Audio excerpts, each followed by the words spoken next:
Juste avant de commencer le podcast, donnez-moi 10 secondes parce que j'ai quelque chose d'important à vous annoncer. Le podcast Ça me parle est nominé dans la catégorie Meilleur podcast au People's Choice Awards d'Excellence NB. C'est un vote du public, donc si vous voulez voter, c'est dans le lien qui est dans la description de soit YouTube ou Spotify, peu importe où vous écoutez, sur quelle plateforme vous écoutez cet épisode-là. Donc merci de suivre le podcast, merci de m'encourager. Je suis extrêmement reconnaissant pour cette nomination. Donc, je vous laisse avec le podcast de cette semaine. Merci. Bonjour et bienvenue au podcast Ça me parle avec Samuel Bouchard, une présentation de Production Sommet. Cette semaine, je reçois Dominique Babineau, qui est propriétaire de DB Solutions Marketing et du studio Premier Plan. DB Solutions Marketing, c'est une entreprise qui offre de la consultation et de l'accompagnement en marketing pour les entreprises. Le studio Premier Plan, c'est ce que vous voyez autour de moi. C'est le studio, c'est un studio dans lequel on peut collaborer entre entrepreneurs, faire de la création de contenu, de la formation, suivre des formations ou même des événements. On a parlé aujourd'hui de sa mentalité. Par exemple, elle est d'avis que dans un domaine distinct, on devrait prioriser la collaboration plutôt que la compétition. Puis moi, j'étais légèrement en désaccord, on va dire ça comme ça. Fait que j'allais challenger un petit peu là-dessus. Ça a donné de quoi de bon.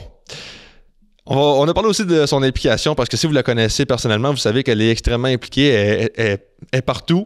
La seconde qu'il y a un événement dans le domaine des affaires, Dominique est pas loin, elle était impliquée là-dedans, ou presque, là, j'exagère un petit peu, mais vraiment impliquée. Puis on a abordé pourquoi tu es impliqué comme ça, c'est ce que je voulais savoir. On a aussi parlé du prix Jeune Entrepreneur qu'elle a gagné en 2022, puis elle nous explique pourquoi elle a refusé la nomination à 2 reprises avant de l'accepter en 2022. Un bel épisode, j'espère que vous allez apprécier, autant que moi j'ai apprécié le produire ou avoir la discussion. Bonne écoute! Le podcast incontournable sur l'entrepreneuriat régional avec Samuel Bouchard. Voici le podcast Ça me parle. Donc pour vous mettre en contexte un petit peu, Dominique vient de Saint-Joseph de Madawaska, et non pas Saint-Joseph dans le bas de la province, important de le spécifier. Elle a fait sa formation en marketing à l'Université de Moncton. Elle a été sur le marché du travail pendant 4 ans avant de lancer en 2018 DB Solutions Marketing, qui est une entreprise qui fait de la consultation et de l'accompagnement marketing. En octobre 2022, elle a ouvert le studio Premier Plan. Ça, c'est un studio locatif pour la création de contenu, les formations et les événements. Puis aussi, elle est extrêmement impliquée partout dans le monde des affaires à Edmundston. Fait que vous la connaissez sûrement à cause de ça. Allô, Dominique? Salut, Sam. Ça va? Ça va bien, toi? Ça va très bien, merci. On va commencer avec ton parcours, mais pour commencer, dis-moi donc, résume-moi donc ton parcours d'adolescente ou même d'enfance, si tu veux, à Saint-Joseph, puis parce qu'aujourd'hui, tu n'es plus à Saint-Joseph, là, mais tu es à Saint-Jacques, right? C'est ça. Fait que explique-moi un peu comment ça a été ton enfance, ton adolescence. J'ai grandi à Saint-Joseph de Madawaska, donc tu peux sortir la fille de Saint-Joseph, mais tu peux pas sortir Saint-Joseph de la fille. C'est un endroit que j'espère un jour pouvoir réhabiter, mais pour l'instant, je suis déménagée à Saint-Jacques et mon bureau il est aussi à Saint-Jacques aujourd'hui. Je suis allée à l'école communautaire Saint-Joseph, je suis allée à la Cité des Jeunes. Ensuite de ça, en 10e année, j'ai eu la piqûre pour le marketing. C'était un peu drôle comment c'est arrivé parce que la journée où j'ai dit à mes parents je m'en vais étudier en marketing, je vais toujours m'en souvenir, l'école communautaire Saint-Joseph, l'école primaire, se transformait en école entrepreneuriale. Puis je suis allée à l'école primaire, même si j'étais au secondaire, pour la journée de lancement. Puis lors de cette journée de lancement-là, mon père faisait une présentation sur le marketing à des élèves mixés de la maternelle à la 8e année. Qu'est-ce que tu dis, l'école se transformait en école entrepreneuriale?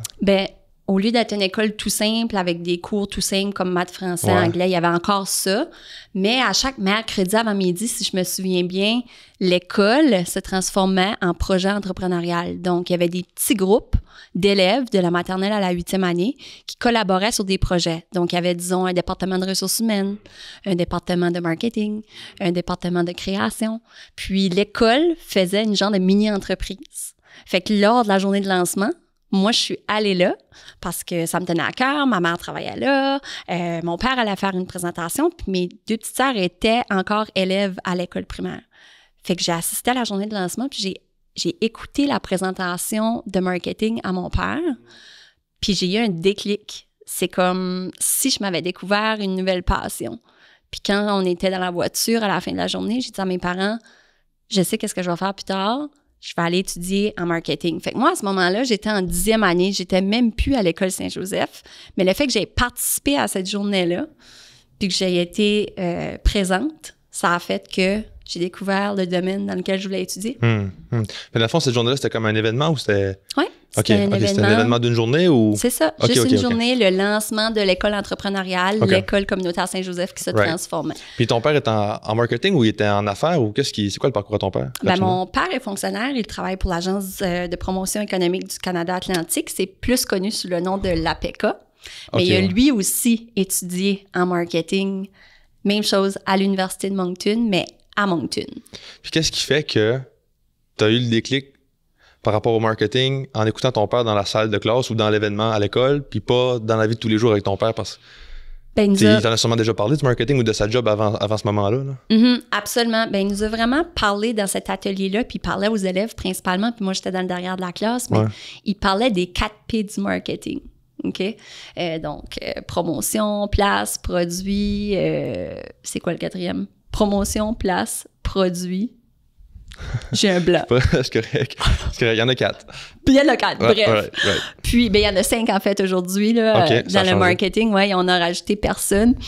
Et puis, c'est le prix. C'est le prix qui manque. Produit, prix, promotion, place ou distribution et aujourd'hui, personne.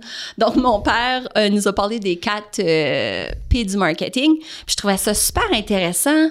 Puis il nous parlait comment ça pouvait vraiment changer une entreprise, d'avoir une bonne stratégie marketing. Puis ça pouvait faire toute la différence sur les ventes. Fait que c'est vraiment venu me chatouiller l'esprit puis me piquer ma curiosité. Fait que, dans le fond, je peux pas l'expliquer le déclic, mais il y a eu lieu. Puis après ça, tout mon focus était vis-à-vis les futures études en marketing. Donc, j'étais en 10e année. Là, je devais faire des choix de cours options pour ma 11e et 12e année. Je savais que pour aller à l'Université de Moncton, j'avais juste besoin d'une science. Donc, je me suis occupée de finir mes sciences en 11e année.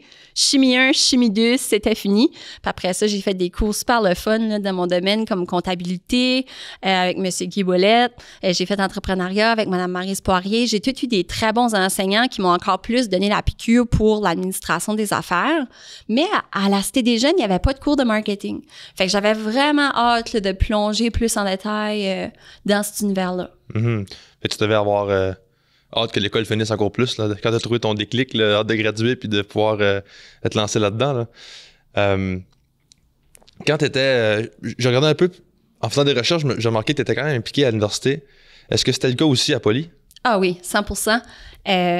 J'avais pas tant hâte de graduer. Je sais qu'il y a des gens, des fois, qui disent « moi, j'ai hâte de graduer pour aller commencer ma vie d'adulte ». J'ai vraiment profité du temps que j'ai été là, vraiment dans le moment présent. J'ai été impliquée dans le conseil des élèves, dans la parade de mode, toutes sortes de choses, toutes sortes de comités, le comité humanitaire. Donc, pour moi, c'est des très beaux souvenirs. Puis je sens que j'ai aucun regret parce que je me suis vraiment impliquée.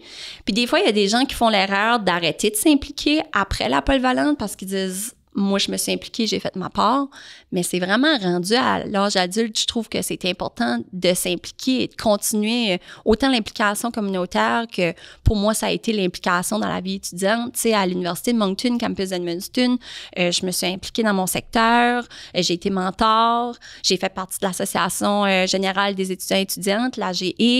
J'ai eu la chance de siéger sur le Sénat académique de l'Université de Moncton au travers de mon poste de l'association étudiante. Fait que j'ai vraiment poursuivi cette carrière de personne impliquée là. Mais ça m'a apporté tellement de choses, puis ça m'a appris beaucoup d'éléments qui me servent aujourd'hui dans mon quotidien. Comme par exemple, à l'école, à l'université, on n'apprend pas nécessairement à parler en public. Mais quand tu es dans des réunions, quand tu es dans des événements, au travers de tes implications, tu as la chance de développer ces compétences-là. Puis pour moi, au campus d'Edmundston, c'est encore un petit peu dans ma zone de confort, mais arrivé au campus de Moncton, là, je me suis impliquée dans les Jeux du commerce, qui est une des plus grosses compétitions interuniversitaires en administration des affaires. C'est la plus grosse à l'est du Canada. On compétitionne dans des volets académiques, sportifs et sociaux, mais c'est tout du monde en administration des affaires. Fait que ça aussi, ça m'a sorti de ma zone de confort, puis ça m'a permis de m'impliquer puis de connaître des personnes partout au Québec, puis certaines avec qui j'ai encore des contacts aujourd'hui. Mm-hmm.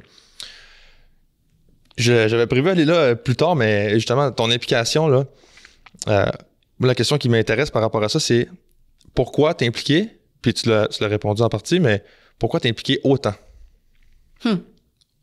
Bonne question. Je trouve ça tellement important. Puis ça fait juste partie de moi de vouloir aider. Je trouve que c'est vraiment ça la raison pour laquelle je m'implique. Que ça soit, tu sais, aujourd'hui, dans REFAM, qui est le réseau échange des femmes en affaires du Madawaska, que ça soit avec la Fondation de l'Escalmadavik, que ça soit avec la Fondation Saint-Louis-Maillet pour l'Université de Moncton, je trouve que chaque organisme rejoint mes valeurs. Si je m'implique en quelque part, c'est parce que j'y crois à 110%. Parce qu'on passe tellement de temps dans nos implications. En tout cas, moi, je passe beaucoup de temps dans mes implications, puis j'adore le faire. Faut que j'aime ça. Faut que j'y croie. On dirait que ça fait... depuis que tu es toute jeune que c'est le cas, en tout cas de ce que tu me dis, tu sais, la polyvalente, dans tes études, après ça aussi, tu étais vraiment impliqué, tout ça, mais tu penses que ça vient d'où? Ça a-tu un lien avec ton enfance? Ou est-ce que c'est juste, t'es né comme ça? Ou qu'est-ce qui fait que t'as autant... Parce qu'il y a beaucoup de gens qui aiment s'impliquer, mais pas tout le monde qui aime s'impliquer à ce point-là, tu sais. Fait qu'il y a sûrement, comme tu dis, ça fait partie de tes valeurs, c'est quelque chose que tu as ancré dans toi, mais d'où ça vient, tu penses? Ça vient de mes parents. OK. Mes parents ont été impliqués. C'est ça l'exemple que j'ai eu, moi. Ils étaient impliqués dans la communauté, ils étaient impliqués à l'école, ils étaient impliqués dans nos sports, ils étaient vraiment dédiés aux causes qui leur tenaient à cœur, mais qui nous tenaient à cœur, leurs enfants aussi. Puis, ils ont été impliqués dans les Jeux de l'Acadie longtemps, même après qu'on soit passé l'âge pour y participer. Ça a été vraiment remarquable. Mon père est encore impliqué aujourd'hui, ma mère est encore impliquée aujourd'hui. Fait que ça demeure des très beaux exemples pour moi. Puis, on a continué ça chez nous. Même Fred, Véro, il s'implique aussi. Tu sais, Véronique est beaucoup impliquée dans la danse. Fred a été impliqué beaucoup dans les sports. Donc, c'est une affaire de famille. Ouais. Comment tu fais pour évaluer ou appliquer une limite ou déterminer une limite d'implication, étant donné que tu as aussi un emploi du temps chargé avec ton entreprise, tu sais? C'est quoi le facteur ou c'est quoi le critère que tu regardes pour dire, OK, là, je m'implique trop ou là, je pourrais m'impliquer plus, tu sais? Bien, j'ai pas encore atteint la limite. Donc, ça serait difficile pour moi de te répondre. Mais c'est certain que lorsqu'on a une demande, lorsque j'ai une demande, j'évalue tout le temps avec mon entourage, puis avec mon conjoint aussi. Qu'est-ce que tu en penses? Est-ce que tu me vois là? Ouais. Moi, j'aimerais ça. C'est important pour moi parce que, puis je pense que je peux faire du temps ici et là pour le faire. Des fois aussi, il y a des mandats qui sont relativement courts, là. C'est pas toujours pendant 3 ans ou pendant 5 ans. Donc, je regarde mon emploi du temps. Je me dis, est-ce que je peux me donner à 100% dans cette cause-là? Si oui, j'embarque. Sinon, je dois la laisser aller. Mais c'est pas arrivé encore que j'ai laissé aller une opportunité. J'essaye aussi de laisser les demandes venir à moi. Si les gens pensent que je peux vraiment les aider dans leur cause ou dans leur comité, ils vont m'approcher, ils vont me faire une demande. Puis j'ai aussi des objectifs d'implication dans ma vie. Il y a des conseils d'administration auxquels j'aimerais contribuer. Lesquels? Mais plus tard. Lesquels? J'aimerais beaucoup contribuer à celui-là du Conseil économique du Nouveau-Brunswick à un moment donné, mais je considère pas être rendue là encore. Pourquoi? Juste parce que j'ai d'autres choses à vivre avant, puis je pense que je peux contribuer à d'autres conseils d'administration à plus petite échelle avant d'y aller provincialement. Qu'est-ce qui te manque? Il manque de l'expérience. Il manque un petit peu d'expérience. Parce que le Conseil économique du Nouveau-Brunswick, c'est vraiment un réseau provincial des entreprises francophones. Donc, tout de suite, je participe activement à toutes leurs activités. N'importe où ce que c'est dans la province, je vais me déplacer. Je trouve ça important en tant qu'entrepreneur francophone, en tant que femme, d'être impliquée là-dedans. Mais conseil d'administration, j'admire beaucoup les membres qui sont impliqués. Puis, pour moi, satisfaction personnelle, j'aimerais atteindre quelques années parce que je fais qu'il y a peut-être quelque chose que je peux aller chercher dans mon bagage de connaissances ou bagage d'expérience qui, plus tard, pourra les aider dans leur mission. Je dis pas que je serais incapable de le faire tout de suite, mais non, je préfère attendre avant de lever la main et de dire « Hey, ça m'intéresse. » Fait que t'as mieux avoir t'as comme un standard à respecter par rapport à ce que tu peux livrer. C'est ça. Right. Je pourrais dire ça comme ça. Puis on dirait que c'est un peu différent le mindset de... Est-ce que tu me décris de comme ils vont venir à moi? Tu sais, ce mindset-là de dire, OK, ben si ils jugent que je peux apporter quelque chose de positif, ils vont venir me chercher, entre guillemets. Alors qu'en entrepreneuriat, j'ai l'impression que c'est un peu l'inverse. Faut que jusqu'à un certain point, il faut que tu cours après tes opportunités, il faut que tu les crées. Est-ce que tu es d'accord avec ça? Qu'il y a comme un... C'est une observation que je fais, on dirait qu'il y a comme on dirait que ça m'étonne que tu dises ça, c'est pour ça que je dis ça. Ça m'étonne que tu dises que je vais attendre qu'ils viennent parce qu'on dirait que en tant qu'entrepreneur, souvent c'est le contraire. C'est comme non, ben si je veux quelque chose, il faut que je le crée, il faut que je fasse des demandes, il faut que j'offre quelque chose qui est bon, tu sais. Oui. En fait, ta question est bonne parce que même dans mon entreprise, ça a été ça mon mindset. Ça fait depuis 2018 que je suis lancée en entreprise, puis j'ai jamais cogné à une porte d'un entrepreneur pour dire est-ce que je peux m'occuper de ton marketing, dans le sens où ça a tout été des demandes externes où j'ai été référée à quelqu'un, les gens sont vraiment venus à moi. Donc, comment est-ce possible d'avoir ton premier client si... Comment est-ce que ce client-là a fait pour savoir que tu étais compétente alors que tu n'avais pas encore d'expérience vu que tu commençais juste? Bien, premièrement, il y avait le réseau de contacts qui a joué un énorme rôle. J'ai fait énormément d'implications puis de réseautage. Les gens me connaissaient. Mes 2 premiers clients, ça a été ça. Des gens qui me connaissaient personnellement puis qui aimaient mon style puis qui ont dit « on va te faire confiance, on va t'embaucher ». Ils savaient que j'avais les compétences aussi, dues à mon expérience, autant au niveau des études qu'au niveau du marché du travail. Donc, ils m'ont fait confiance. Mais après ça, de fil en aiguille, ça a été à moi de faire mes preuves. Puis, ça a été à moi de bien prendre soin de mes clients au début. Puis après ça s'est fait tout seul. Ils m'ont recommandé. J'ai quand même fait du legwork, du due diligence. J'ai mentionné à des partenaires du développement économique que c'est ça que j'offrais comme service, de la consultation puis de l'accompagnement marketing. Puis eux aussi m'ont référé des clients parce que c'était un gros besoin dans la région. Donc, c'est un petit peu comme ça que ça s'est construit, DB Solutions Marketing. Puis c'est drôle parce que des fois, on veut aller courir, comme tu dis, après les clients. On va aller chercher des clients, mais moi, c'est tout le contraire qui est arrivé puis qui arrive encore aujourd'hui. Donc, je suis quand même très reconnaissante de ça, mais je peux pas dire que je suis chanceuse parce que j'ai quand même travaillé pour ça. I put myself out there, tu sais. J'ai quand même fait beaucoup de choses dans mon enfance, mon adolescence, ma vie de jeune adulte, qui a fait que ces gens-là, ils ont reaché out à moi, là, tu sais, ils ont venu cogner à ma porte. Puis moi, c'est tout le temps ça que j'ai dit. Si tu veux travailler avec moi, super, mais si tu veux pas, c'est correct aussi. Je peux pas plaire à tout le monde, puis de toute façon, c'est pas tout le monde qui me plaît non plus. Donc, je pense que c'est avec ce mindset-là qu'il faut approcher les choses en entrepreneuriat. Puis des fois, on veut tout de suite aussi. On peut tout avoir, mais pas tout en même temps. Tu sais, on a des marches à monter dans un escalier, là, on peut pas les monter et les 20 à la fois. Tu sais, je dis ça à mes clients des fois, on dirait qu'on veut tout avoir trop vite, puis on oublie certaines étapes. Tu fais référence à quoi, là? Ben, par exemple, lorsqu'on commence en affaires, souvent on aimerait avoir un grand portfolio de clients. Ouais. Il faut commencer par le premier, après ça le deuxième, après ça le troisième. Puis oui, après ça, il peut y avoir une croissance rapide. Pour moi, ça a été le cas dû à la pandémie, là. Il y a eu un énorme besoin tout d'un coup, puis j'ai vécu vraiment une grosse croissance à partir de 2020-2021, puis ça s'est poursuivi en 2022. Okay, ben, avant d'aller dans ces années-là, pour mettre un peu en contexte dans ton parcours et tout ça, là, on va reculer un peu en arrière, puis on va revenir sur ces années-là. De 2014 à 2018, tu as fait différents emplois. Ouais. Quand tu as gradué en 2014 de l'Université de Moncton. C'est ça. OK, fait que tu as commencé sur le marché du travail, tu as fait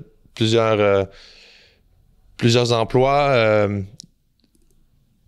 OK, vas-y, mets-nous en contexte sur qu'est-ce que tu as fait après, quand tu as gradué. Bon, quand j'ai gradué de l'Université de Moncton, je suis revenue à Edmundston. Parce que pour moi, c'était important de revenir. Puis je voulais revenir. Pourquoi? Parce que c'est là où était ma famille, c'est là où étaient vraiment mes racines. Pour moi, je voulais vraiment vivre ici, puis on est bien dans notre région, on est entouré de montagnes, on est vraiment bien, on est vraiment chanceux, choyés. Fait que je suis revenue dans la région, puis c'est mon employeur quand j'étais étudiante, donc Piscine Jack and Jill à l'époque, Françoise Violette qui m'avait embauchée. Lorsque j'ai gradué, j'ai refait un été de travail. Puis rendu au mois de septembre, là, c'est plus trop le temps des piscines, mais elle m'a dit, Dominique, veux-tu continuer à travailler? Fait que mon emploi étudiant s'est transformé en emploi à temps plein. Sauf que, au mois d'octobre, j'ai un ami qui étudiait au HEC Montréal qui est venu pour sa semaine d'études, puis il voulait que je l'aide à lui trouver un stage dans son domaine à l'international. Fait que je l'ai accompagné à la bibliothèque de l'Université de Moncton. On a fait des recherches.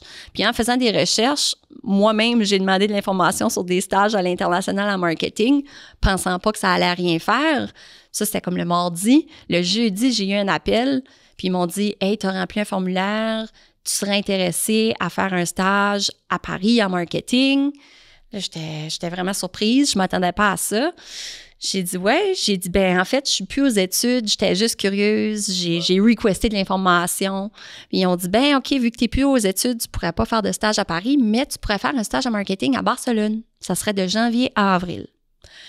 Fait que là, je raccroche. Après la discussion avec la madame, j'en jase avec Françoise chez Piscine Jack and Jill, mon employeur à l'époque, puis je dis écoute, moi, j'ai tellement été impliquée à l'université que j'ai pas pris l'opportunité de faire un stage à l'international dans mes études, puis c'est quelque chose qui est sur ma bucket list, puis j'aimerais ça le faire.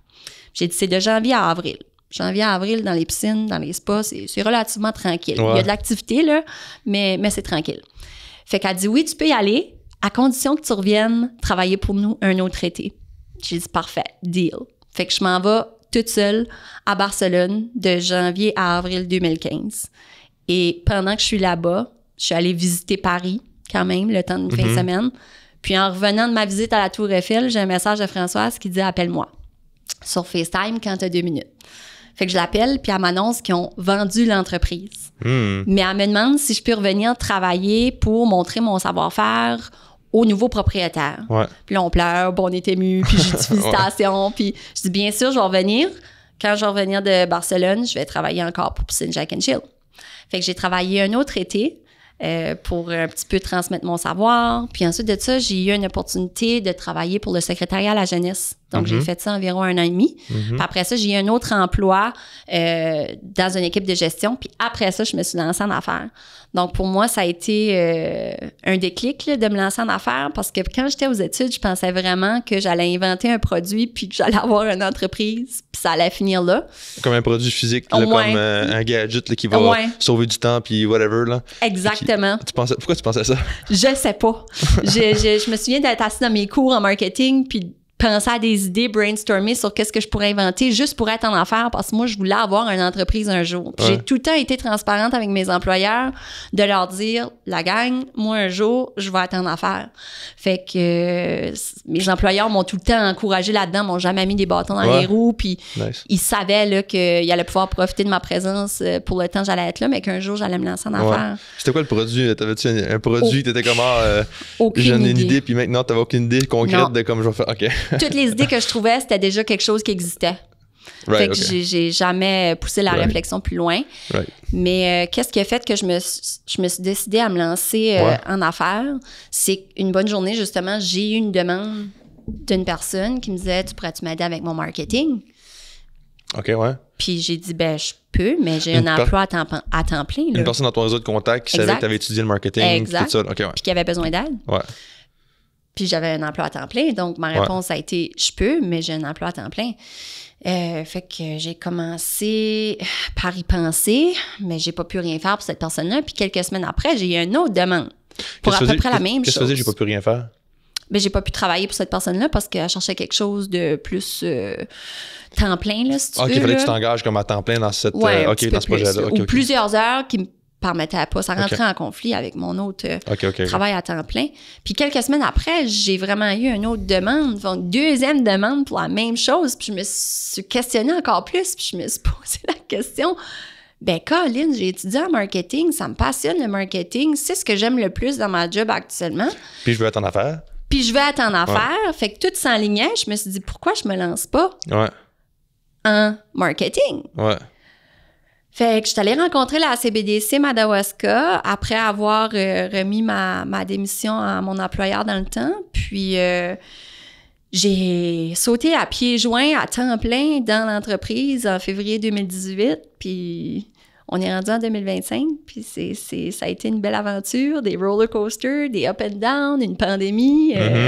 Ça a eu beaucoup de changements aussi parce qu'au début de mon entreprise, en 2018, je faisais à peu près 50% de réseaux sociaux puis 50% de l'accompagnement là, ou du coaching. En fait, c'est ça. Comment tu as fait pour déterminer ton offre au début?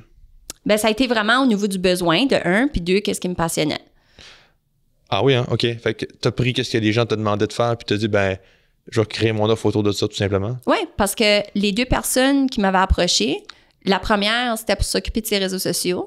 Puis la deuxième, c'était une nouvelle entreprise, puis c'était vraiment pour bâtir un plan marketing, donc la stratégie globale, etc. Puis ça, j'imagine, c'est quelque chose que tu avais vu à l'université, des plans marketing? Oui et non, parce que je me suis quand même gardée à jour dans le domaine. Là. Ça change énormément, le marketing. Là. Donc, je ne pouvais pas juste me fier à mes connaissances de l'université. Il fallait que je continue à suivre de la formation continue qu'on appelle. Ouais, pour être en mesure de mettre à jour dans les façons de faire, les procédures. Puis encore aujourd'hui, c'est quelque chose que je dois faire parce que le marketing de 2018 n'est pas le même qu'en 2025. Là. Ça ne sera pas le même en 2030 non plus. Non. Qu'est-ce que... OK, fait que là, ton offre, ça semblait à ça. C'était réseaux sociaux puis plan marketing. C'était les 2 offres que tu avais? Ou c'était-tu une offre qui comprenait les deux ou c'était 2 offres distinctes? Bien, c'est très large. Hein. Il n'y a pas un client qui a la même offre de service, dans le sens où je peux être embauchée par un client, puis là, je parle en 2018, là, je pouvais être embauchée par un client juste pour m'occuper de faire la gestion de ses réseaux sociaux, par exemple. Ouais. OK? Puis le reste, il s'en occupait. Je pouvais être embauchée par un client. Justement, mon deuxième client, ça a été de la planification du début. Là. C'était une entreprise qui démarrait. Là. Donc, il fallait avoir un plan marketing, la stratégie globale, c'est quoi les outils qu'on met sur pied, puis pourquoi, à quelle clientèle qu'on s'adresse, etc. Mais après ça, c'est vraiment du sur-mesure. Donc, ça se peut qu'il y ait des clients qui m'appelaient pour simplement avoir une formation en gestion de réseaux sociaux. Donc, tu es capable de le faire pour moi, mais est-ce que moi, je peux apprendre comment le faire, puis est-ce que tu peux me montrer? Ensuite de ça, ça pouvait être, est-ce que tu peux 100% t'occuper de mes réseaux sociaux? Moi, j'y touche pas. Est-ce que ça pouvait être faire un plan marketing? Est-ce que ça pouvait être une panoplie d'affaires? Ouais. Fait que ça, c'était en 2018. La gestion de réseaux sociaux a vite pris le dessus sur le reste. C'est pour ça que je dis que c'était comme 50%. Aujourd'hui, c'est plus le cas. Aujourd'hui, je fais à peu près 10% de gestion de réseaux sociaux. J'ai gardé seulement quelques comptes, mais je me concentre beaucoup plus sur le coaching marketing, fait consultation, encore un peu d'accompagnement, mais surtout de la formation, des conférences. C'est ça qui vraiment me passionne, puis c'est là où je vois le plus de progrès. Moi, s'il y a une personne qui vient me voir puis qui me dit « j'ai besoin de tes conseils ou j'ai besoin du coaching en marketing », je m'assois avec cette personne-là. Puis on va regarder c'est quoi ses objectifs, puis on va regarder ce qu'elle fait actuellement, puis ce qu'elle doit faire pour... atteindre ses objectifs. Oui, puis pivoter ou s'ajuster, etc. Moi, j'adore trouver des solutions dans le marketing. C'est un petit peu pour ça que ma business s'appelle DB Solutions Marketing. Mais ça a été ça. Il y a eu beaucoup de changements. Puis tout simplement parce que j'ai réalisé que je suis juste une personne. Donc, mon temps est limité. Mais je vais être capable d'aider un grand nombre de personnes quand même. Fait que là, t'as fait quoi? Vu qu'avant, tu faisais de la gestion de réseaux sociaux, puis que là, t'en fais moins, est-ce que ces clients-là, tu leur as dit ben, j'offre plus ce service-là, ou t'as engagé, ou est-ce que t'as arrêté de desservir cette clientèle-là? Oui et non. OK. Donc, oui, j'ai engagé. Ça l'a permis de déléguer beaucoup de choses. J'ai encore mes yeux puis mes mains dans tout ce qu'on fait, par exemple. Je trouve ça quand même important. Mais j'ai une perle d'employés que je lui fais 100% confiance, puis je pourrais m'en aller en vacances, puis après s'occuper de tout, puis je sais que ça ira bien. Il y a des entreprises qui ont été reprises, puis je travaille pas avec les nouveaux propriétaires. Puis il y a des entreprises qui ont pris la relève. Ils ont eu soit une ressource à l'interne qui voulait apprendre comment faire les réseaux sociaux ou l'entrepreneur lui-même ou elle-même voulait apprendre. Donc, j'ai eu la chance de leur passer le flambeau et de leur montrer comment bien faire les choses. Puis, comme je dis, là, j'en ai gardé quand même quelques-uns que ça me passionne encore. Puis, je je veux me garder là-dedans aussi parce que je trouve ça intéressant de voir la vitesse à laquelle les réseaux sociaux évoluent. Tu sais, au niveau des réseaux sociaux, 6 ans passés, les vidéos n'étaient pas autant présentes qu'en 2025, puis aujourd'hui, c'est la pièce de contenu qui est le plus consommée. Mais tu le sais, tu es dans ce domaine-là. Donc, pour moi, c'était important, les réseaux sociaux, même en 2025, avec les clients que j'ai gardés, qu'on garde une constance, une fréquence, mais aussi une variété. Qu'on intègre les vidéos au travers de la stratégie des autres pièces de contenu. Donc, pour moi, ça, c'est vraiment la recette secrète des réseaux sociaux. Constance, fréquence, variété. Mais dans mon travail, au fil du temps, puis même depuis les tout débuts, en faisant et de la gestion de réseaux sociaux et de la stratégie marketing globale, ça m'a amené rapidement à travailler avec d'autres fournisseurs, des collaborateurs ou des partenaires que j'appelle. Parce que moi, je ne fais pas de création d'image de marque. Je ne développe pas de site web. Je dessine pas des logos, mais on va travailler avec des gens qui font ça. Des créateurs d'images de marque, des développeurs web, des imprimeries, des stations de radio, des stations de télé, des photographes, des vidéastes. Fait que mon travail est tellement stimulant parce que je réussis à aider des entrepreneurs au quotidien avec mes conseils, avec des stratégies, avec des plans, avec des recommandations, avec des brainstorming, avec des idées. Mais après ça, pour l'exécution ou le développement d'outils, je les accompagne aussi en gardant l'œil marketing. Pour faire sûr qu'il n'y a pas d'erreur qui se glisse ou faire sûr qu'on pense bien à la clientèle cible, faire certain que ça s'aligne avec les objectifs marketing. Puis, je prends beaucoup plaisir aussi à mesurer les résultats. Donc, mes entrepreneurs, je vais souvent leur demander comment ça va. S'ils me disent « Ah, ça va bien », OK, mais comment vont tes ventes, par exemple? Comment vont l'achalandage? Est-ce que tu réussis à avoir un retour sur investissement sur les outils marketing dans lesquels tu as investi, comme une pub télé ou une pub radio? Est-ce que ça convertit? Tu sais, moi, j'aime beaucoup ça. J'aime beaucoup s'adapter. Je pense que ça fait partie de ma passion de trouver des solutions. Là, tu sais, dans une stratégie marketing, il faut souvent s'adapter, il faut souvent se réinventer.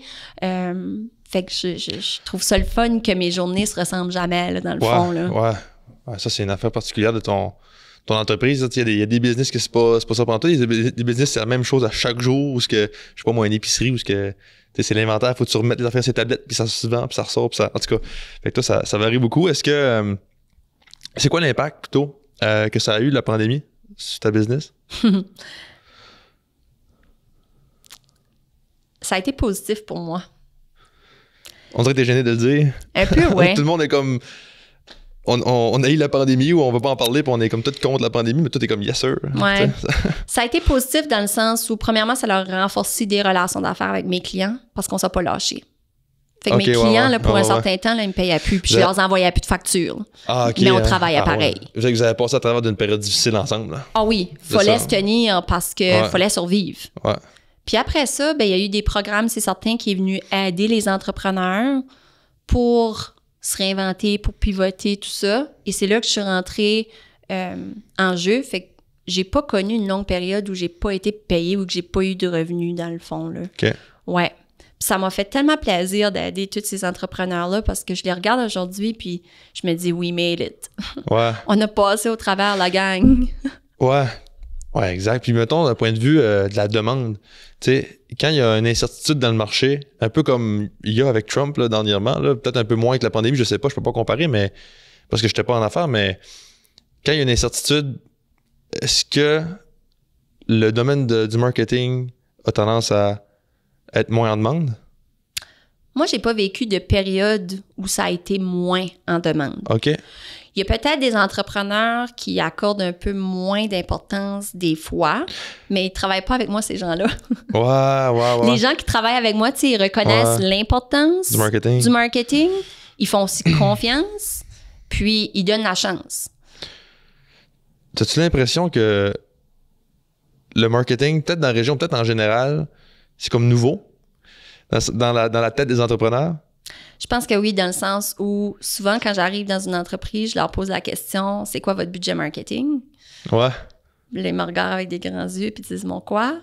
J'ai dit, OK, bon, dans ce que je comprends, t'investis un petit peu là, mais tu mesures pas, puis tu t'évalues pas. Ouais, c'est ça. T'évalues pas vraiment où est-ce que ça serait important que t'investisses, right? Ils disent non.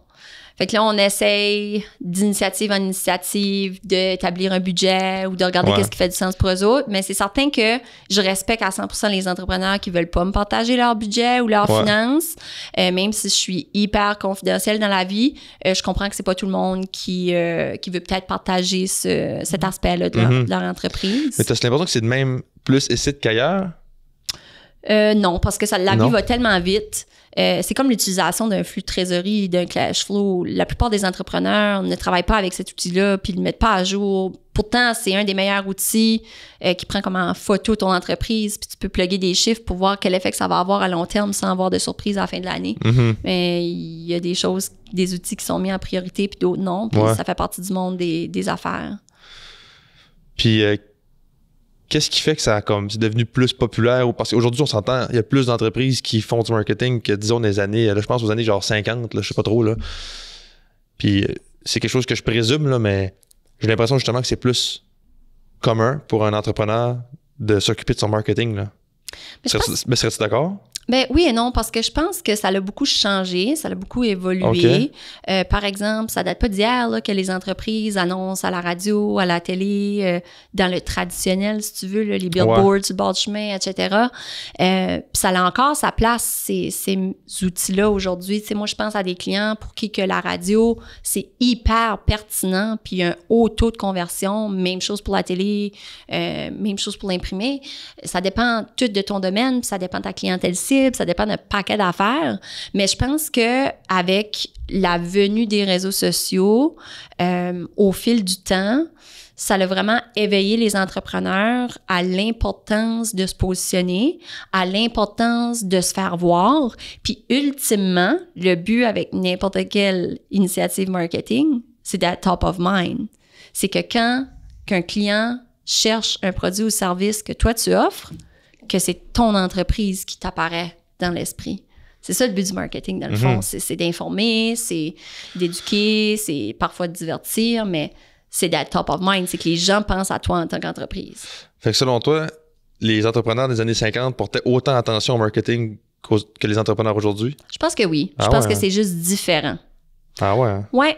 Parce que dans le temps, là, puis on monte à pas si longtemps passé, là, tu as dit 1950, mais on peut remonter à dans les années 90 ou des années 2000, tu sais, parfois, tu mettais juste une annonce dans le journal, puis bang, tu avais ton taux de conversion, là, les gens venaient chez vous, ça passait à la porte, là.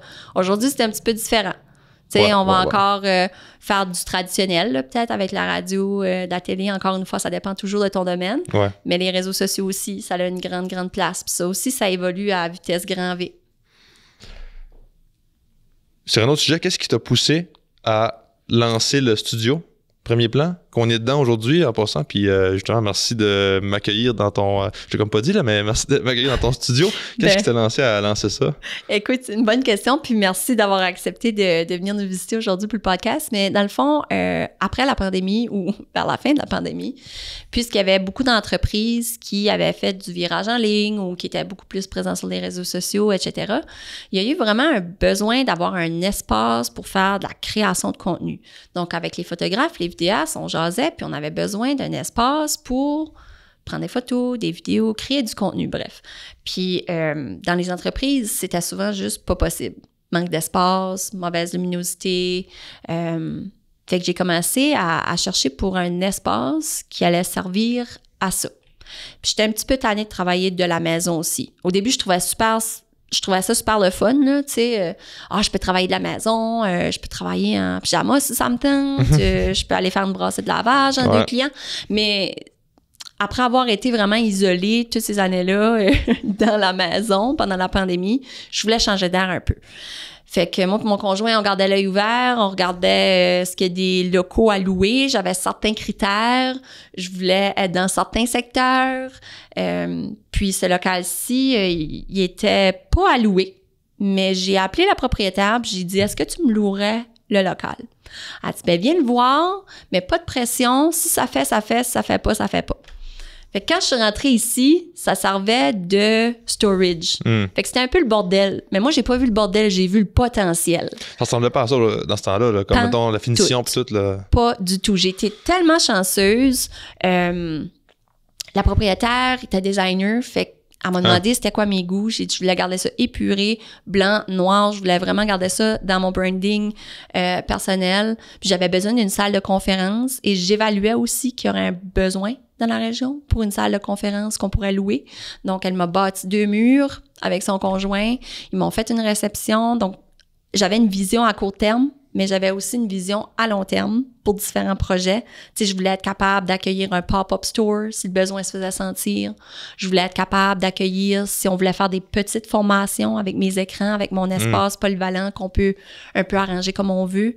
Donc, j'ai été très choyée qu'on me prenne sous leur aile comme ça, puis qu'ils me fassent confiance, puis qu'ils disent on va te louer le local, puis on va le transformer en prenant un engagement, bien évidemment, que je serai ici quelques années au minimum. Mais c'est de là qu'est venue l'idée du studio Premier Plan. Puis aujourd'hui, je suis vraiment fière parce que c'est devenu un espace collaboratif. Tu sais, j'ai des photographes qui viennent, qui me louent une demi-journée ou une journée, mais tu sais, ils n'ont pas besoin de s'engager dans une dépense épouvantable d'un studio à l'année. Tu sais, ça serait peut-être moins pertinent pour eux autres, puis ça serait moins rentable de le faire. Mais là, ils viennent ici, je les laisse faire leur ouvrage, ils se sentent comme chez eux. C'est vraiment le fun de collaborer avec ces gens-là. J'ai des gens qui me louent la salle de conférence. J'ai une grande table qui peut accueillir 10 personnes. Donc, des fois, ils accueillent des gens ou des représentants de l'extérieur. Ils viennent ici, ils utilisent l'écran pour faire des présentations. J'ai accueilli au mois de mars le premier pop-up store. Donc, tu sais, on est en 2025, c'est arrivé 3 ans après, mais ça faisait partie de la vision. Puis là, on voit que c'est possible maintenant. Puis l'expérience a été vraiment positive. Ça fait que je suis contente de voir ça évoluer, cet espace-là, puis qu'on l'utilise. Puis on peut encore l'utiliser encore plus, selon moi. Ouais, puis c'est quoi le futur pour toi? Selon toi, c'est où tu veux amener ça? Ou as-tu des plans, des projets par rapport au studio? Je laisse ça aller dans le sens où tout de suite, je suis confortable dans qu'est-ce que c'est. Puis les gens continuent de le redécouvrir. Beaucoup de personnes disent « Ah, je savais pas qu'on pouvait le louer » ou « Je savais pas que tu avais ça ici. » Fait que je le laisse se positionner lui-même un petit peu. Je pousse pas les choses parce que je crois vraiment que tout arrive pour une raison, puis qu'il y a un timing pour chaque chose. Puis tout de suite, comme que je dis, il est vraiment, vraiment utilisé aussi. Fait que c'est un peu ça mon mindset par rapport au studio. Peut-être qu'un jour, ça va se transformer dans d'autres choses. On sait jamais. Je laisse tout le temps la place à d'autres projets. Des opportunités ou d'autres projets. On sait jamais. Peut-être qu'un jour, on accueillera un podcast à temps plein. Ouais. Ouais, exact. Et en passant, c'est une belle place pour ça. Là. Vraiment, avec l'écran en plus, c'est super nice. Fait que, félicitations pour ça. Je trouve ça vraiment le fun. Puis c'est vrai que c'est vraiment utilisé beaucoup. Là. On voit beaucoup de photos qui sont prises ici. En tout cas, que je pense qu'ils sont prises ici. Là, puis en tout cas, c'est vraiment nice. C'est un beau projet. Fait que bravo pour ça. Ben, merci. On va revenir peut-être justement dans ces années-là, 2022, 2022-2023. Ça ressemble à quoi ton parcours de business dans ces années-là? Qu'est-ce qui se passe? T'es où? Qu'est-ce que tu fais? Ouais. 2022-2023, ça a vraiment été mes années pivots. OK. Parce que pendant la pandémie, je m'occupais encore beaucoup de comptes de réseaux sociaux. OK. Et là, ça venait un petit peu interférer avec mes objectifs de croissance parce que je passais énormément de temps là-dedans. Veux pas, c'est très time-consuming. Ouais. Dans le temps de la pandémie, à un moment donné, là, j'avais 21 comptes de réseaux sociaux. C'était inhumain, là. Mais j'avais juste ça à faire, travailler, puis j'aimais ça, faire ça. C'est juste que c'était pas viable à long terme. Puis dans une société où là, qui commençait à reprendre son cours, les événements recommençaient, tout ça, il a vraiment fallu que je fasse des décisions. Fait que je me suis dit, je vais en garder quelques-uns, puis je vais commencer à faire la transition avec les autres. Puis là, aujourd'hui, je suis rendue 2025. Vois-tu, en 2024, j'ai fait encore beaucoup de ménage là-dedans. J'ai commencé à mettre des bases en place avec l'aide d'un employé pour faire un virage en ligne, moi aussi, parce que je vais être en mesure d'aider plus d'entrepreneurs avec mes programmes marketing, avec mes formations marketing, mais sans nécessairement monopoliser plus de mon temps. Donc, c'est là-dessus que je travaille en ce moment. Puis, ce projet-là est venu des idées des années 2022 et 2023, là, justement, pour être capable de faire un pivot là, dans l'entreprise. Ouais. Ça revient à ce qu'on disait tantôt, où tu as slacké un peu, justement, les les réseaux sociaux pour faire plus de consultations, plus d'accompagnement. Ouais.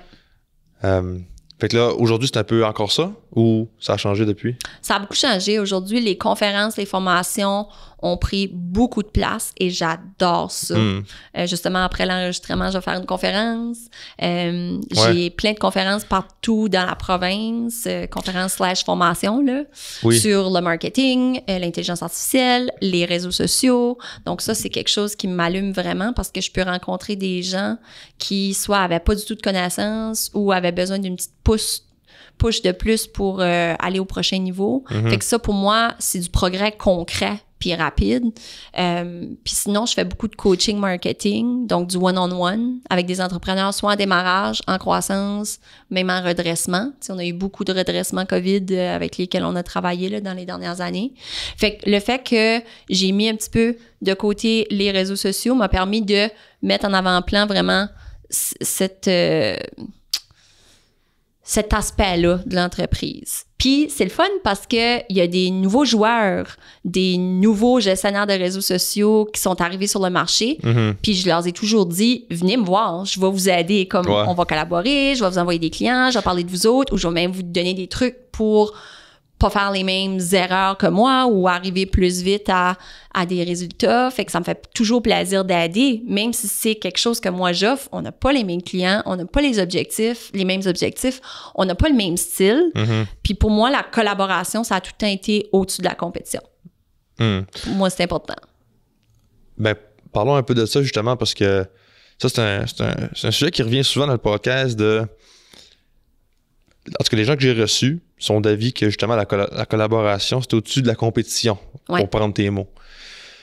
À quel point est-ce que... J'ai l'impression que si tu es extrêmement collaboratif, tu te mets un petit peu plus vulnérable. Dans le sens où, si tu fais confiance à tout le monde, il y a peut-être une personne quelque temps dans ton parcours qui va te vouloir autre que ton bien, disons. Ça, c'est pas impossible. Est-ce que ça, tu as déjà pensé à ça ou est-ce que tu n'es pas d'accord avec ça du tout? Je suis pas d'accord. Ben, parfait. Parce que tu choisis quand même l'information que tu partages, dans le sens où moi, les gens avec qui j'ai interagi, là, tu sais, ça a été des gens de confiance. Fait que j'ai tout le temps été un livre ouvert. Mais si c'était arrivé, puis ça m'a jamais arrivé d'avoir un doute sur quelqu'un, je pense que j'aurais pas partagé autant d'informations. Mais pour moi, c'est jamais arrivé. Donc, si tu partages moins d'informations, est-ce que ça veut dire que tu collabores un peu moins? Si tu choisis de faire ça, oui, mais moi, ça n'a jamais été le cas. Pas encore, en tout cas. Donc, dans toutes tes interactions avec les différents partenaires, tu es ouverte à 100%?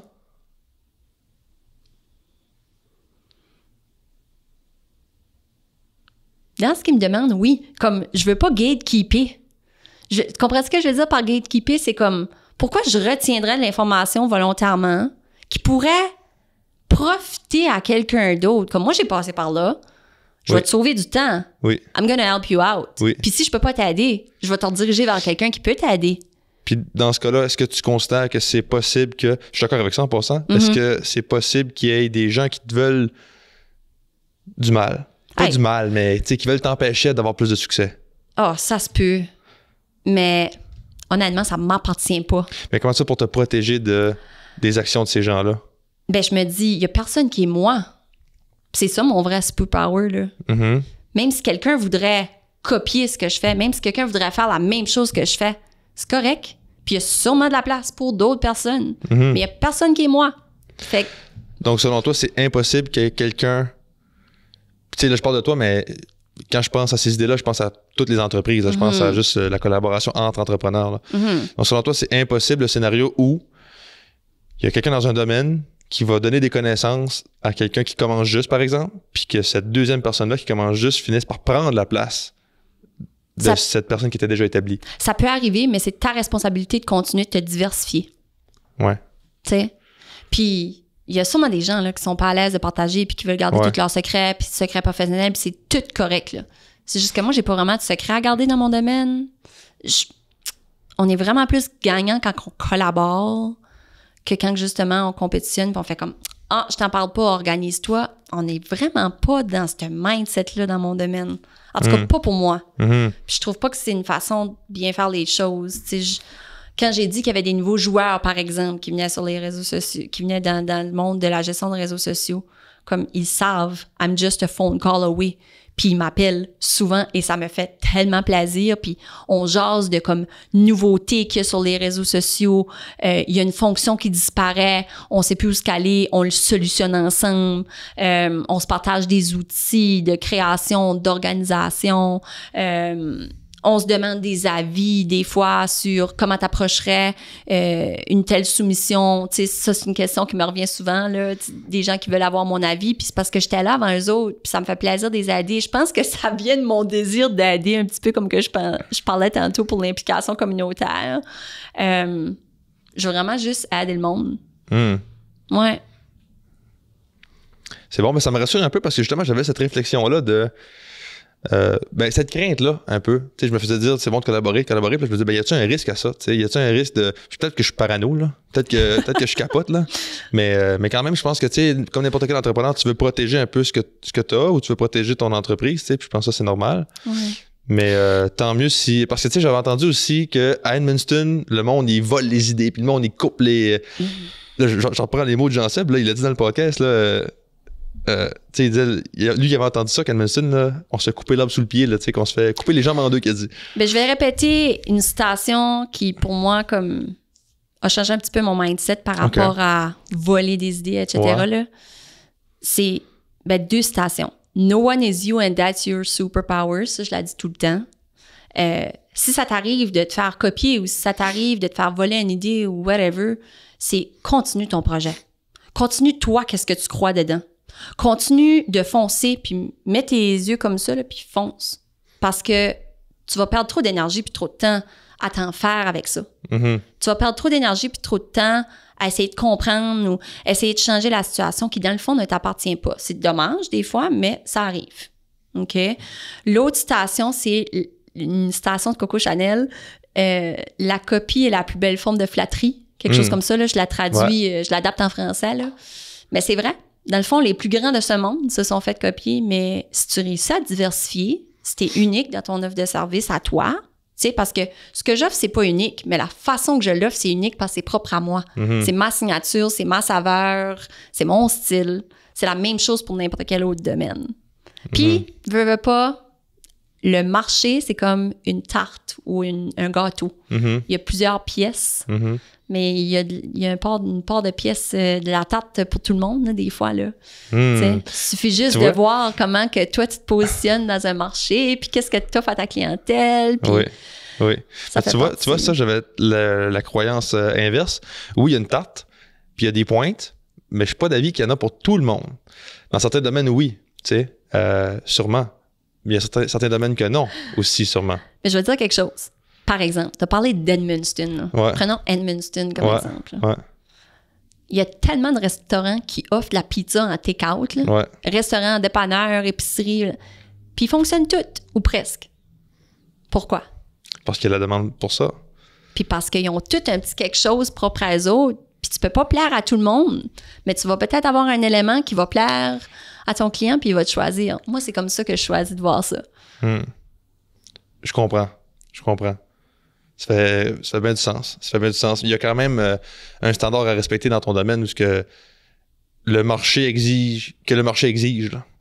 Je sais pas si ça fait du sens ce que je dis, mais il faut quand même que... Dans le sens que ça arrive aussi qu'il y a des pizzerias qui rouvrent puis qui ferment. Là. Ouais. Parce qu'ils n'ont pas atteint le standard qui était demandé par la population ou par les amateurs de pizza, probablement. Ou le problème qui tentait de régler, ils sont un petit peu mal pris, ou ils n'ont pas réussi à se diversifier, ou le positionnement n'a pas été bien fait. Il y a plusieurs facteurs qui font qu'un projet marche ou qui ne marche pas. Mais moi, je trouve ça assez passionnant. Je pourrais en parler pendant des heures, puis balancer des idées comme ça, puis des points de vue. C'est le fun parce qu'on a aussi tout droit à notre opinion. Il y a peut-être, comme j'ai dit tantôt, là, c'est pas tout le monde à qui je plais, mais c'est pas tout le monde qui me plaît non plus. Puis mes idées plaisent pas à tout le monde, mais les idées de tout le monde me plaisent pas toutes non plus. Puis je pense que c'est avec un mindset comme celui-là qu'on réussit à naviguer dans les hauts et les bas de l'entrepreneuriat, puis de savoir accepter ça. Accepter que on n'est pas fait pour tout le monde. Est-ce que tu penses que justement Edmundston, c'est plus collaboratif, je sais pas si c'est le bon terme, collaboratif que compétitif en général dans la culture entrepreneuriale? Là?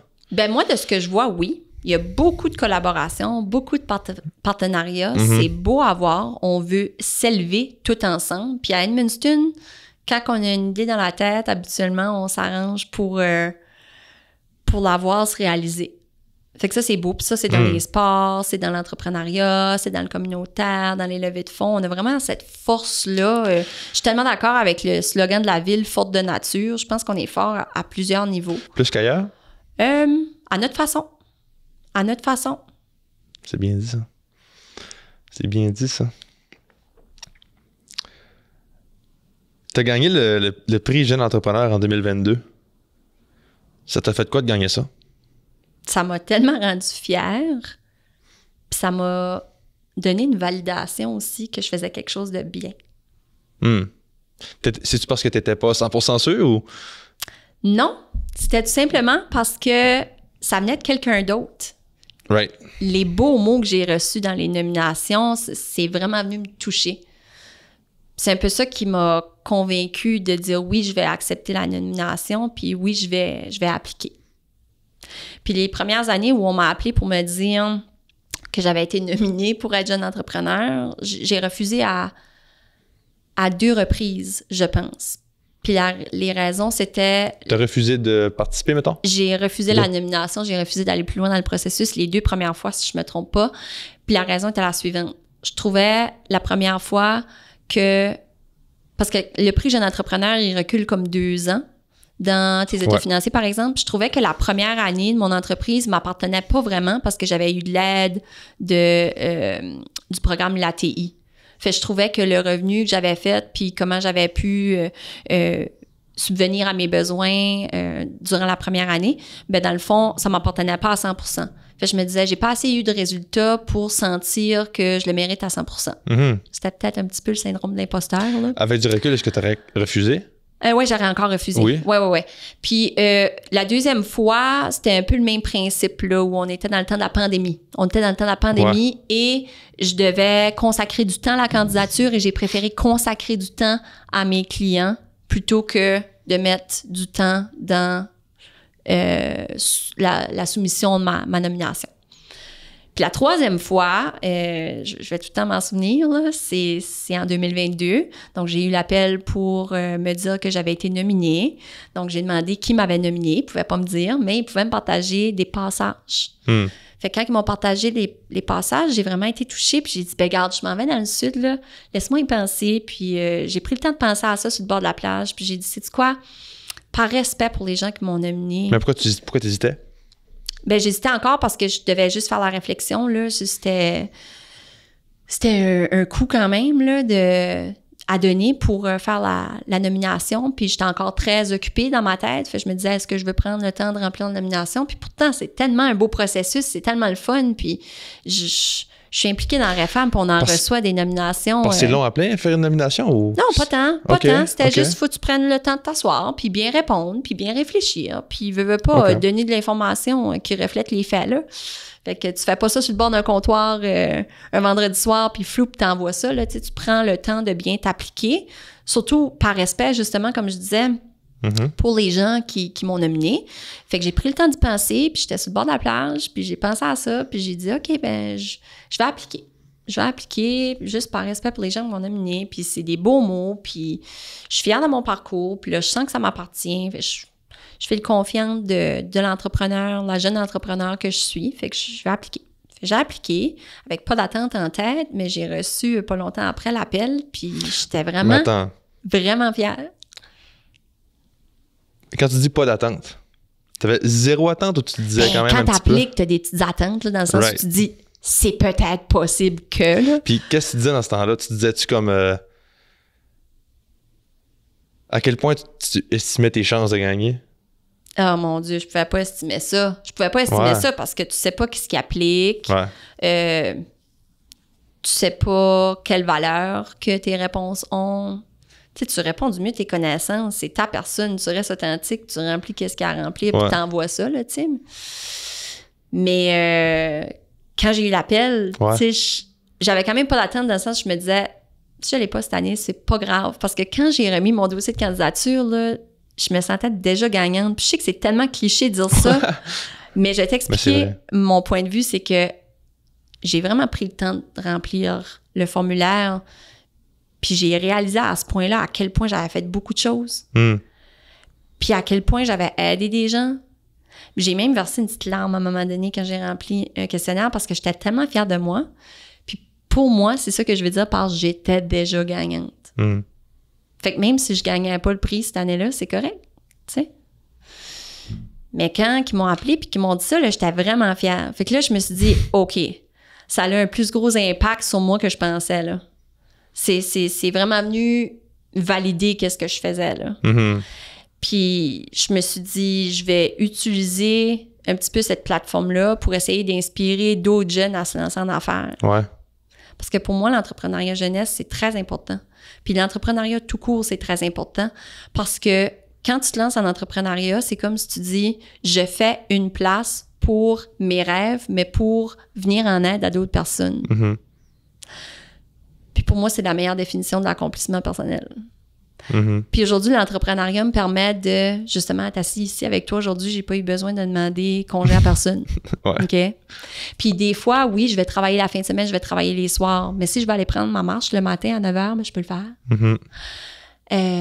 Je peux décider quand que je prends des vacances, même si j'ai fait l'erreur de pas en prendre beaucoup dans les 5 premières années, là. Mais je travaille là-dessus. Mais j'ai quand même cette liberté-là. Fait que l'entrepreneuriat te met en contrôle de ta propre destinée. C'est toi qui décides à quel point tu veux mettre des efforts pour arriver à tes objectifs. C'est toi qui décides à quel point tu veux pousser pour arriver à ta mission, ta vision, à quel point tu veux aider les gens, à quel point tu veux avoir de la liberté. Donc, ouais. Absolument. Quand tu... avec tes réponses, j'en déduis que de gagner ce prix-là, le prix de jeune entrepreneur, c'était pas nécessairement un objectif. Parce que tu dis, tu hésitais à refuser, là, alors quelqu'un qui a ça comme objectif, ben, il n'hésitera pas à accepter, je pense, là. Tu sais, si t'es nominé, tu vas pas, tu sais, si c'est ton objectif, tu reçois la nomination, tu vas dire, ben, yes sir, tu sais. Ouais, c'est un bel honneur. Mais c'était pas un objectif. Ben, pas vraiment. Pas vraiment, parce qu'un objectif, je trouve que tu peux le contrôler à 100%, tandis que recevoir un prix, c'est un beau privilège, c'est un bel honneur. Mais je pourrais pas faire ce que je fais juste avec l'optique de « je le fais parce que je veux recevoir un prix », tu comprends? C'est ça. Non. Parce que t'as pas le contrôle là-dessus. Non, puis pour moi, comme j'ai des prix à tous les jours, là, quand je reçois des textes là, de mes entrepreneurs qui disent « Hey, une chance que t'es là, merci pour ton aide. » À un moment donné, j'ai eu un commentaire « T'es comme le chat GPT de ma vie. » J'ai trouvé ça tellement drôle, mais j'ai trouvé ça tellement cute. Puis pour moi, c'était un prix en voulant dire « Je suis utile, je peux t'aider et je t'ai aidé. » Pour moi, ça, là, j'adore. J'ai 3 questions ou 3 énoncés en rafale, puis tu réponds par oui ou non sans élaborer. OK. Puis tu auras la chance de le faire après. OK. Le gala de la PME contribue directement au développement des affaires dans le nord-ouest du NB. Oui. T'es convaincu? C'est impossible de réussir en affaires si tu n'as pas de contact dans la région. Non. Dans une entreprise, le marketing, c'est plus important que les finances. Non. Right. Comment c'est avec le gala de la PME? Oui. Vas-y. Le gala de la PME, je parle d'un point de vue personnel. Moi, j'y assiste depuis que j'ai 16 ans. OK. Mon père m'a amené à des galas de la PME quand que j'étais plus jeune. Puis j'ai vraiment été exposée au monde entrepreneurial tôt, parce que j'avais de l'intérêt là-dedans. Puis je pense qu'il a saisi l'opportunité pour m'amener là avec lui. Puis au début, lorsque tu as 16 ans, tu regardes ça avec des yeux gros comme des 2 piastres, là, parce que tu te dis « Wow! » Hey, il y a du succès, il y a des réussites, il y a des exploits. Puis pour moi, le gala de la PME, ça a vite devenu mon événement annuel où est-ce que j'allais m'inspirer. Puis j'allais célébrer pour les autres. Au fil du temps, le gala de la PME a beaucoup changé. Mais je trouve que c'est important de le conserver parce qu'on n'a pas beaucoup d'opportunités, nous, les entrepreneurs, de se souligner et de se célébrer et de se rassembler en grande majorité sous un même toit. Donc, pour moi, c'est très important à préserver. Puis c'est important pour moi de continuer de souligner ces exploits-là qui se passent dans notre région, dans nos régions. Fait que, ouais, ça contribue directement parce que ça inspire souvent. Mm-hmm. Je suis d'accord. Je pense que moi, j'étais allé à une édition l'année passée. Puis, je comprends ce que tu veux dire dans le sens que, tu sais, c'est pas la seule, mais une des seules opportunités de célébrer l'entrepreneuriat, si on veut, là. Puis, c'est vrai que ça inspire. Puis, en plus de juste faire du réseautage, c'est sûr que ça fait ça aussi, mais ça te permet justement de... Ça te donne comme un petit coup de motivation, là. Absolument. Tu vas là, puis tu sors de là inspiré, t'es comme, OK, j'ai parlé à un tel, c'est le fun de voir ça. Absolument. Puis ça a été la même chose pour le gala REFAM, pour moi, le gala de la femme entrepreneur, qui a lieu aussi pendant la semaine de la PME.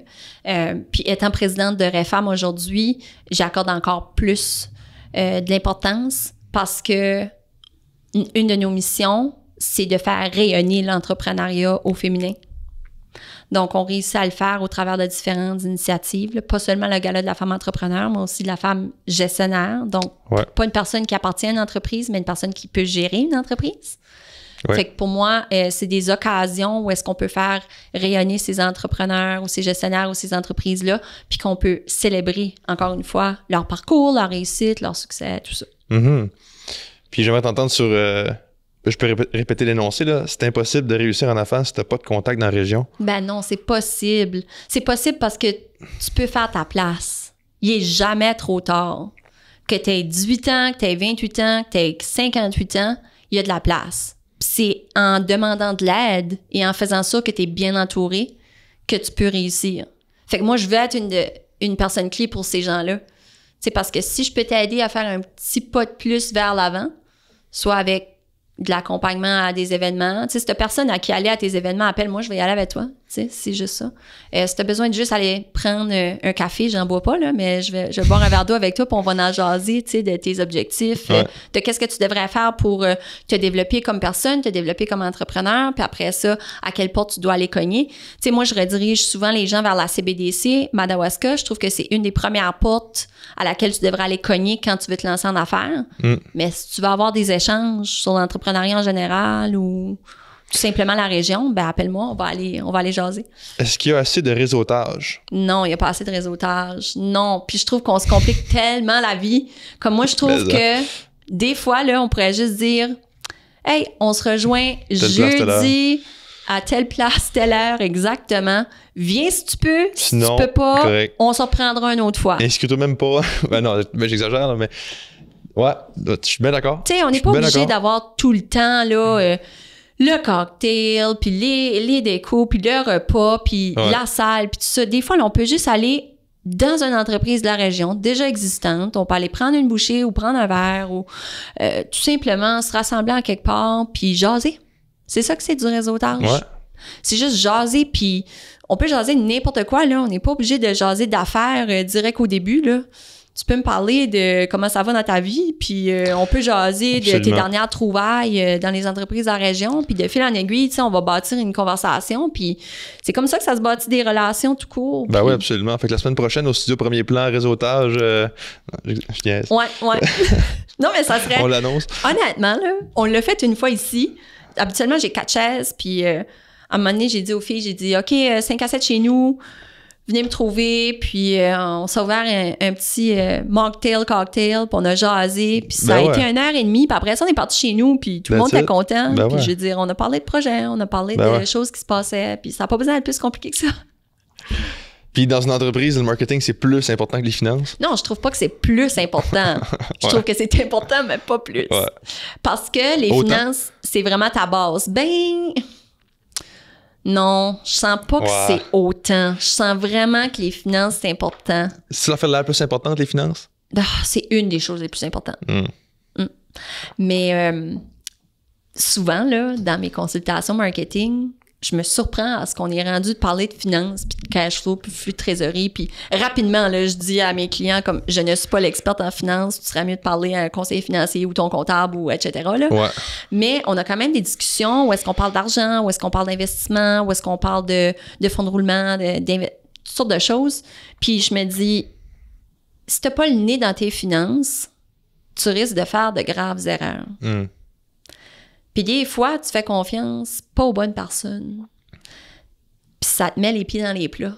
Puis là, il faut que tu te revires de bord sur une scène, puis que tu te redresses. Mais la clé ici, c'est vraiment, je pense que je l'ai dit plus tôt, mais de s'entourer de bonnes personnes, autant dans les finances que dans la gestion, que dans le marketing. Puis des fois, ces gens-là, ils t'accompagnent pour un petit bout de temps pour répondre à quelques questions ou pour te faire une base. Puis des fois, ils t'accompagnent à long terme. Mais on a des excellentes personnes dans notre région là, pour accompagner les petites et moyennes entreprises dans les finances. Merci d'avoir participé au podcast. Puis j'aimerais profiter de l'occasion pour te remercier parce que tu m'as beaucoup aidé dans le développement de ma propre entreprise. Comme tu as dit tantôt, tu collabores avec différents acteurs qui travaillent dans le domaine du marketing, on va dire ça comme ça. Puis j'en fais partie, tu m'as aidé beaucoup, tu m'as donné des références, puis je tiens à te remercier publiquement, puis j'apprécie beaucoup. Merci encore pour l'accueil au studio. Ça a été vraiment le fun de jaser avec toi, puis d'en apprendre un peu plus sur ta mentalité, ton parcours, tout ça. Fait que merci. Ben ça me fait plaisir, vraiment. Tu vois, c'est ça ma paye. Moi, c'est des commentaires comme ceux-là. Ouais. Mais je retourne l'appareil, donc félicitations pour ton entreprise, de te faire une place dans la région, puis même avec ton podcast, je pense que tu as réussi à inspirer puis informer beaucoup de personnes dans la région, fait que bravo pour ça. Ben merci, puis merci au monde de suivre. On profite pour le dire, tant qu'on en parlait, merci de suivre le podcast. Ça va bien, je pense, en général, le podcast, puis c'est pas fini. Là, la saison 1 finit dans pas long, là, au 50e épisode. Oui. Puis d'ailleurs, je vais avoir un invité spécial. En tout cas, spécial pour moi, en tout cas, ça c'est sûr. Là. Puis, puis on va essayer de voir la saison 2, prendre une petite pause. Saison 2 va revenir. Et là, je le dis pour toi, mais je le dis aussi pour le monde qui écoute. Fait que voilà, on finit là-dessus. Merci, Dominique. Merci, Sam.